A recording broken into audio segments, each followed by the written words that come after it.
মুহূর্তে মণিকর্ণিকা ঘাটে গঙ্গার ধারে দাঁড়িয়ে আমি এই মুহূর্তে যে লাইভ করছি রিপাবলিক বাংলার প্রত্যেক দর্শকের জন্য, তাদের জন্য আমি গঙ্গা ঘাট থেকে, মণিকর্ণিকা ঘাট থেকে, কাশী থেকে মহাশিবরাত্রির শুভেচ্ছা এবং প্রণাম জানাই প্রত্যেক দর্শককে এবং তোমায় সন্তু। বলা হয় গঙ্গা তরঙ্গ রমণীয় জটা কলপম, মহাদেবের জটা থেকে রমণীয় গঙ্গা কলকল করে বইছে। সেই গঙ্গার ছবি আমি এই মুহূর্তে ভিডিও জার্নালিস্ট অমিত শেঠকে দেখাচ্ছি।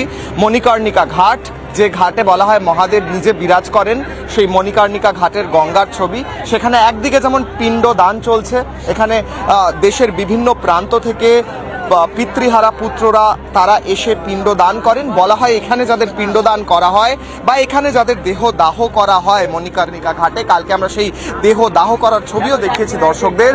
বলা হয় মহাদেব নিজে তাদের কানে তারক ব্রহ্ম মন্ত্র দেন। তারক ব্রহ্ম মন্ত্র অর্থাৎ কলিযুগে রাম রাম রামেতি, সেই মন্ত্র মহাদেব নিজে প্রত্যেক সেই ব্যক্তির কানে নিজে বলেন এবং তাদেরকে মোক্ষ দান করেন।